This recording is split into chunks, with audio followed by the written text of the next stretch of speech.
I promise you that if you guys use the 7 foundational ads approach, you will see a dramatic increase in the success rate of the ad creative that you're making. If you take away one thing from this presentation today and nothing else, it would be this. I'm telling you, this is your Bible, this is your Quran if you're doing ad creatives. Now, they don't always work, but when they work, holy hell, do they scale to the frickin' moon. What we found is that we were able to give names to 100 different ad types. And what we found is that those 100 ad types actually fit into 7 categories. And we built something called the 7 foundational ads. Now, I promise you that if you guys use the 7 foundational ads approach, you will see a dramatic increase in the success rate of the ad creative that you're making. And as you can see here, we've tagged ads by product demo. We've estimated the revenue generated from these Shopify stores. We even looked at all of the landing pages and home pages for every single brand to develop the product price and the average order value. We looked at how long these ads have been running, how many views they have, and by that we were able to build formulas to determine what the top 1% of ad creatives are so that we could model after it. We could mirror the top 1%. So, here are the 7 foundational ads. If you take away one thing from this presentation today and nothing else, it would be this. I'm telling you, this is your Bible, this is your Quran if you're doing ad creatives. You've got one spokesperson anchor, which is a Dollar Shave Club video where you have a spokesperson talking and walking and speaking directly right down the pipe into the camera. 2 is a product demonstration. 3 is a social proof ad. So this is like a press feature or customer reviews or UGC or something like that, user-generated content. Dynamic ads, which are automated footage is put into an app and spit out. That's a lot of what the drop shippers use. They don't work so well most of the time.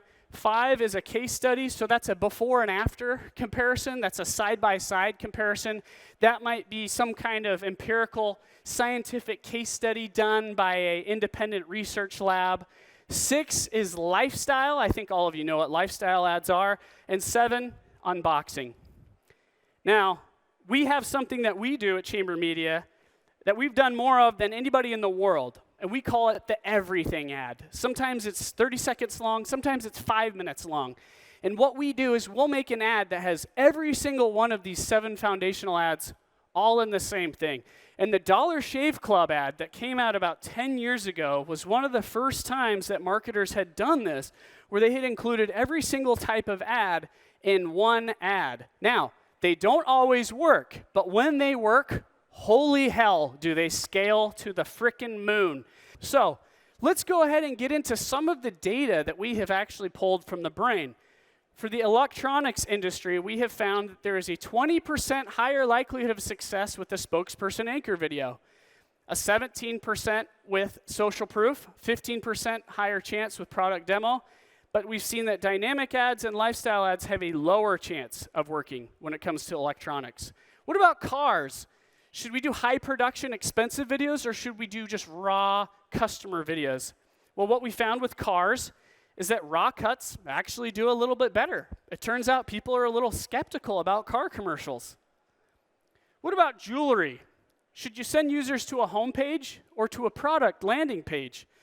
Well, conventional wisdom says you should always send people to a landing page, but it just so happens with jewelry, on aggregate, from the top 1% of all 2,000 Shopify stores, we see that if you're sending traffic to a homepage, you have a 28% higher likelihood of getting better performance. Why is that? Probably has something to do with people seeing more options with jewelry. It's more of a retail shopping experience. They're more likely to buy more things, higher average order value. So it's not about hitting a home run every time with your ad creative. It's not about trying to find the one piece that you're going to run to death. Instead, it's about making sure we'll always hit the ball. Now, this is the second most important slide that you will see today. And this, when we first pulled this together, I got a little tingle down my spine because I was so excited. It was like the cheat code.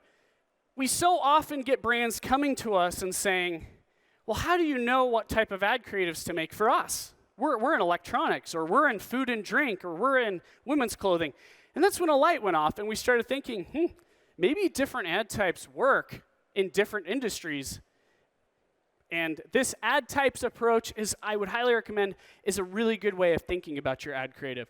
For example, men's clothing and women's clothing. Apparently, men and women purchase things differently. Men are interested in a spokesperson anchor video. They want an authoritarian figure that they can trust and that they can relate to. If you've seen Chubby's shorts, they've got a lot of spokesperson actors and authoritative, charismatic figures. The second highest performing is unboxing. Shocker, apparently men are really into visually gratifying things. Shocking, right? They want to see that box open and see the product sit in front of them. Now, women are different, right? Women are more likely to buy an apparel ad from a lifestyle. Women want the aspirational feeling of, what is my life going to be like, and how am I going to feel when I buy this apparel?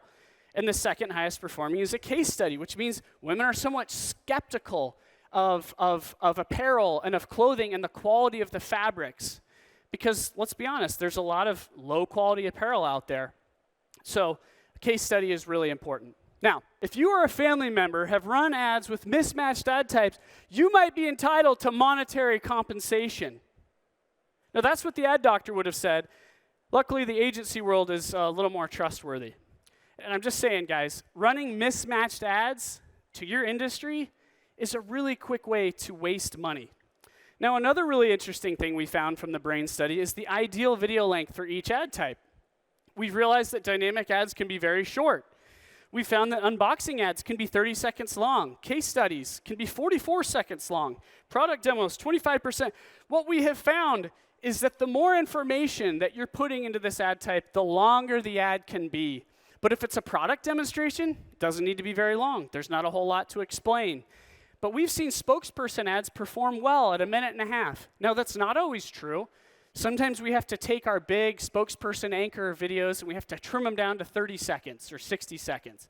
But in aggregate, this is what the data shows us. Now, 25% of the ads on the food and industry are dynamic ads. Yet dynamic ads underperform the rest of the ad types by 21%. In fact, dynamic ads are the worst ad type to use in the food and drinks industry. So if you're a drop shipper and you're making these auto-generated footage ads in the food and drink industry, you're going to have a bad time.